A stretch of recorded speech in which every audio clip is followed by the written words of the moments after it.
तर नमस्कार विद्यार्थी मित्रांनो, मी संतोष गांधीले. संतोष गांधीले या यूट्यूब चॅनलवर आपल्या सर्वांचे पुन्हा एकदा स्वागत. तर आज इंग्लिश ग्रामरचा एक अतिशय सोपा, सगळ्यांना समजेल, उमजेल आणि परीक्षेमध्ये सुद्धा अगदी सोप्या पद्धतीने मार्क मिळवून देणारा एक प्रकार, ज्याला आपण एबल टू किंवा अनेबल टू म्हणतो, हा प्रकार आज आपण शिकणार आहोत.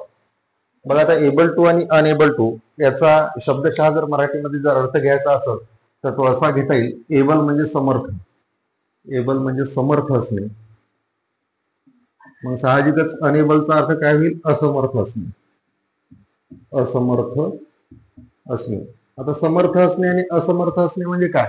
म्हणजे एखादी गोष्ट आपण करू शकतो किंवा एखादी गोष्ट करण्याची ॲबिलिटी आपल्यामध्ये आहे, असं ज्यावेळेस आपल्याला सांगायचं असतं त्यावेळेस आपण एबल टू आणि अनेबल टूचा वापर करत असतो. म्हणजे एखादी गोष्ट करण्याची आपल्यामध्ये जर पात्रता असेल तर आपण एबल टूचा वापर करेल. मात्र ती जर गोष्ट करण्याची आपल्यामध्ये जर पात्रता नसेल तर अशा वेळेस साहजिकच आपल्याला काय करावं लागेल? अनेबल टू वापर करावा लागेल. आता परीक्षेमध्ये याच्यावर प्रश्न कसा विचारला जातो? तर सरळ सरळ परीक्षेमध्ये याच्यावर असा प्रश्न विचारला जातो. एक सेंटेन्स दिलेलं असतं किंवा वाक्य दिलेलं असतं आणि त्या वाक्याच्या कंसामध्ये सांगितलेलं असतं use able to or enable to, आणि मग आपल्याला त्या ठिकाणी एबल टू आणि अनेबल टूचा वापर करायचा असतो. आता इंग्रजीचा एक नियम आहे, जसा ऊर्जेचा नियम आहे. ऊर्जा निर्माणही करता येत नाही, नष्टही करता येत नाही, ती एकातून दुसऱ्यामध्ये ट्रान्सफर करता येत असते. अगदी तशाच पद्धतीने इंग्रजीमध्ये त्याच अर्थाचा एखादा शब्द काढून त्याच ठिकाणी त्याच अर्थाचा शब्द टाकून त्या वाक्याला थोडंसं चांगलं बनवलं जातं. अगदी त्याच प्रकारामध्ये एबल टू अनेबल टूचा वापर केला जातो. आता एबल टू आणि अनेबल टूचा जर वापर करायचा असेल तर तुम्हाला त्या वाक्यामध्ये 100% कॅन किंवा कुड हे त्या ठिकाणी येणं आवश्यकच असतं. कारण कॅन या शब्दाचा सुद्धा अर्थ शकणे असा होतो. कॅन ही एक मॉडल ऑक्झिलरीज आहे आणि त्याचा उपयोग एखाद्या व्यक्तीमध्ये असलेली ॲबिलिटी सांगण्यासाठी उपयोग केला जातो. तर कुड हे कॅनचं भूतकाळी रूप आहे. भूतकाळामध्ये एखादी गोष्ट तुम्ही करू शकला असता असं जर सांगायचं असेल तर आपल्याला त्या ठिकाणी काय वापरावं लागत असते? कुड वापरावं लागत असते. अगदी साध्या सोप्या पद्धतीची 4 नियम आहेत, लक्षात ठेवा. या 4 नियम जर व्यवस्थित जर तुम्ही ध्यानात ठेवले तर एबल टू अनेबल टू या प्रकारामध्ये तुम्हाला कुठल्याही प्रकारची अडचण येणार नाही. जर समजा एखाद्या वाक्यामध्ये कॅन आला असेल आणि तुम्हाला use able to enable to जर करायला सांगितलं असेल तर काहीच नाही, कॅन काढून टाकायचं सरळ सरळ. त्याच्यानंतर ऍम इज आर पैकी एक सहाय्यकारी क्रियापद घ्यायचं आणि सरळ सरळ एबल टू घ्यायचं. आता लक्षात ठेवा, कॅनच्या वाक्यात एबल टू वापरायचं आपल्याला, परंतु त्याच्या अगोदर आपल्याला एक टू बीचं सहाय्यकारी क्रियापद वापरायचं. कॅन हे वर्तमान काळी असल्यामुळे ऍम इज आर यापैकी एक वापरायचं. आता ऍम वापरायचं का, इज वापरायचं का, आर वापरायचं, हे कॅन सांगेल का तुम्हाला? मुळीच सांगणार नाही. तर ऍम वापरायचं का, इज वापरायचं का, आर वापरायचं, हे कॅनच्या अगोदर आलेलं सर्वनाम किंवा नाम सांगत. जर समजा कॅनच्या अगोदर आय आला असेल, आय कॅन असं जर वाक्य असेल तर आपण काय वापराल? I am. जर समजा ही शी इट आला असेल तर काय वापरणार आपण? इज वापरणार. वी आला असेल, दे आला असेल तर आपण काय वापरणार? आर वापरणार. आणि सरळ सरळ त्याच्यानंतर एबल टू आपल्याला वापरायचे. अगदी त्याच पद्धतीने जर एखाद्या वाक्यामध्ये कुड आला असेल तर कुड जर आला असेल तर मात्र आता एम इज आर वापरायचं नाही. काय वापरायचं आपल्याला? भूतकाळी टू बीचे सहाय्यकारी क्रियापद. कुठले वापरायचे? वॉज किंवा वेअर. जर एक वचनी सर्वनाम किंवा नाम असेल तर वॉज वापरतो आपण, आणि अनेक वचनी जर असेल प्लुरल फॉर्म मध्ये, जसं की वी असेल, यू असेल, दे असेल, पीपल असेल, तर अशा वेळेस काय वापरतो आपण? वेअर. आणि त्याच्यानंतर सरळ सरळ एबल टू वापरायचं. आता हे दोन्ही होकारार्थी एबल टूच्या उपयोगाचे झाले. आता खाली काय दिलेले? कॅन नॉट आणि कुड नॉट. ओके. आता जर समजा दिलेल्या वाक्यामध्ये कॅन नॉट आला असेल तर आपल्याला आता एबल टू वापरता येईल का? नाही वापरता येणार. तर आपल्याला काय वापरावं लागेल त्या ठिकाणी? अनएबल टू वापरावं लागेल. ओके. तर कॅन नॉट जर आला असेल तर सरळ सरळ कॅन नॉट काढून टाकायचे आपल्याला. अगोदरचं जे काही सर्वनाम आहे म्हणजे कॅन पर्यंतचा भाग जशाला तसा लिहायचा, त्याच्यानंतर कॅन नॉट काढून टाकायचं. एमिजार पैकी एक नॉट आल्यामुळं काळावर कुठल्याही प्रकारचा परिणाम होत नसतो. त्याच्यामुळे फक्त वाक्य नकारार्थी होत असतं किंवा होकारार्थी होत असतं. त्याचं काही काही जणांना वाटतं नॉट आले म्हटल्यानंतर इथं सुद्धा बदल होईल, तर तसा बदल होत नाही. तर फक्त आपल्याला काय करायचंय? अगोदर जसं एबल टू वापरायचं, आता काय वापरायचं आपल्याला? अनएबल टू वापरायचं. अगदी तशाच पद्धतीने कुड नॉट किंवा कुडंट, कधी कधी शॉर्ट फॉर्म कॉन्ट्रास्ट फॉर्म सुद्धा देतात.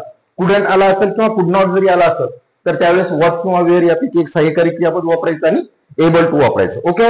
हे 4 नियम जर व्यवस्थित तुम्ही ध्यानात ठेवले, can is equal to am is are plus able to, could is equal to was were plus able to, can not is equal to am is are plus unable to, आणि could not is equal to was were plus able to. अशा पद्धतीनं, sorry या ठिकाणी able to नाही वापरायचं, आपल्याला unable वापरायचं. काय वापरायचं? अनएबल टू वापरायचं. आता हे 4 वाक्य बघू. बघा, आय कॅन रीड अशा पद्धतीचं एखादं सिंपल वाक्य दिलं जाईल तुम्हाला आणि त्या ठिकाणी सांगितलं यूज एबल टू. काय सर? यूज एबल टू, किंवा ऑब्लिक मध्ये कधी कधी use able or unable to अशा पद्धतीनं सुद्धा त्या ठिकाणी तुम्हाला सूचना देऊ शकतात. तर काय करायचं आपल्याला, काहीच करायचं नाही. लक्षात ठेवा, एबल टू नावाचा प्रकार दिसला रे दिसला ते अगोदर बघायचं त्या वाक्यात कुठं कॅन किंवा कुड आले का, आणि ते यावंच लागते. कारण ते जर आलं असेल तर आणि तरच आपण एबल टू चा वापर करू शकतो, अन्यथा मुळीच आपण त्या ठिकाणी वापर करू शकत नाही. कारण दोन्ही शब्द जे येतात हे एकाच अर्थाचे आहेत, कॅन आणि एबल टू. आता याचा वाक्य काय होतं, I can read. I can read म्हणजे मी वाचू शकतो, मी वाचू शकतो. म्हणजे एखादी गोष्ट करण्याची ॲबिलिटी आपल्यामध्ये, बरोबर आहे. म्हणजे रीड करण्याची ॲबिलिटी आपल्यामध्ये त्या ठिकाणी असल्यामुळं तो शब्द त्या ठिकाणी मी काय केलेला आहे, वापरलेला आहे. ओके, तर अशा पद्धतीचं वाक्य आलं असेल आणि कंसामध्ये जर यूज एबल टू जर आला असेल तर काय करायचं, काहीच नाही. सर्वप्रथम काय करायचं, कॅन पर्यंतचं वाक्य जशाला तसं लिहायचं. आता कॅन पर्यंत काय फक्त एकच शब्द आलेला आहे, कुठला आलेला आहे, आय. लिहिला आहे शब्द जशाला तसा. आता आयच्या नंतर काय सांगितलं मी तुम्हाला, ॲमिजार पैकी एक साहित्य पद वापरायचंय. आता साहजिकच आय आलेले, आय आलं म्हटल्यानंतर आपण काय वापरत असतो, एमच वापरत असतो. आयच्या पुढे काय वापरलं आपण, एम वापरलं. त्याच्यानंतर काय वापरायचं, आता तिन्ही वापरायचे नाही. आता काही काही जण शहाणे काय करतात, एम इज आर असे तिन्ही लिहितात आणि कंसातला सर यापैकी एक घ्या. सरला काय जेवायला बोलवत घरी तुम्ही, तर आपल्यालाच योग्य पद्धतीने त्या ठिकाणी घ्यावं लागेल. घेतला आपण एम, त्याच्यानंतर काय करायचं, एबल टू. एबल टू आणि पुढचा राहिलेला भाग जशाला तसं लिहायचा. तर जशाला तसं लिहिणं तर आवडते आपल्याला, बरोबर आहे. कारण की आपला उद्योग वस्तू आहे, बाकी याच्यामध्ये डोकं कुठलंही लावायचं. बघा आता वाक्याच्या अर्थामध्ये काही फरक पडला. I can read, I can read म्हणजे मी वाचू शकतो. आणि खाली काय सांगितलं, I am able to read म्हणजे मी वाचण्यास समर्थ आहे. फक्त घुमून सांगितले वाक्य, बाकी वाक्याच्या अर्थामध्ये कुठलाही फरक पडत नाही. आपल्याला काय घेणं नाही. इतका सोपा प्रकार जर आपल्याला जर असला तर आपल्याला तर काही मार्गच मिळून चालले, बरोबर आहे. त्याच्यामुळे जर सरळ सरळ जर तुम्ही आय कॅन रीड म्हटलो तर ते वाक्य तेवढं प्रभावी वाटत नाही. मात्र जर I am able to read जर म्हटले तर ते वाक्य मात्र काय वाटतं आपल्याला, थोडंसं प्रभावी वाटतं. चला नेक्स्ट उदाहरण घेऊ आपण. आता हे वाक्यात तुम्हाला एबल टू चा उपयोग करायला सांगितलंय. मी काय सांगितलं तुम्हाला, कॅन किंवा कुड आले का बघा. बघा काय आलेलं या ठिकाणी, कुड आलेले. कुड पर्यंत जेवढं वाक्य असेल ते जशाल तसं एकच शब्द आलेला आहे, ही. आता कुड आलेलं आहे, कुड आलेले म्हणल्यानंतर ॲमिजर वापरायचं का वॉज वापरायचं. कुड हे भूतकाळी रूप असल्यामुळे आपल्याला टू बीचं वॉज किंवा वेअर वापरायचं. हिच्या पुढे काय वापरतो आपण, वॉज. He was. त्याच्यानंतर able to, he was able to reach there. He was able to reach there. अगोदरचं वाक्य काय सांगितलं, ही कुड रिच देअर म्हणजे तो तिथे पोहोचू शकला असता. पण आता काय म्हणलं, he was able to reach there म्हणजे तिथे पोहोचण्यास तो समर्थ होता, म्हणजे पोहोचू शकला असता. त्याच्यानंतरचं खाल्लं वाक्य, दे कॅन नॉट जम्प. बघा या वाक्यामध्ये नॉट आलेले. नॉट येऊ काही येऊ पण कॅन येणं महत्वाचं आहे. आता कॅन नॉट जर आला असेल तर काय वापरायचं आपल्याला, अनेबल वापरायचं. नियम काय सांगतो, तिथपर्यंतचं वाक्य जशाला तसं लिहा. काय लिहिलं आपण आता, दे, THEY दे. त्याच्यानंतर कॅन नॉट आलेले आहे, परंतु देच्या नंतर आपल्याला टू बीचं सहाय्यकारी क्रियापद वापरायचं ॲमिजार पैकी. इथे आता दे अनेक वचने असल्यामुळे इथे काय वापरावं लागलं आपल्याला, आर. They are. त्याच्यानंतर दे आर एबल टू का अनएबल टू, आता अनएबल टू, कारण can plus not, unable to. आणि नंतरच वाक्य जशाला जसं, JUMP जम्प म्हणजे ते उड्या मारण्यास असमर्थ होते. म्हणजे उड्या मारू शकत होते का, नाही. त्याच्यानंतर शेवटचं वाक्य बघा, वी कुड मॅनेज इट. इथं सुद्धा कुड आलेलं आहे. आता इथं आपण नॉटचं जर वाक्य घेतलं तर कुड नॉट घेऊ समजा, फॉर एक्झाम्पल कुड नॉट. आता याला नकारार्थी करायचं असलं, वी जशाला जसं लिहिलं आपण. आता वीच्या समोर काय वापरायचं, वॉज किंवा वेअर. कुड आल्यामुळे ॲमिजर वापरायचं का, नाही. वीच्या पुढे काय वापरा, वेअर. We were.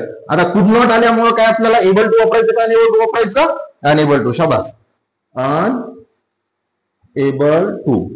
आणि नंतर काय, मॅनेज, मॅनेज इट.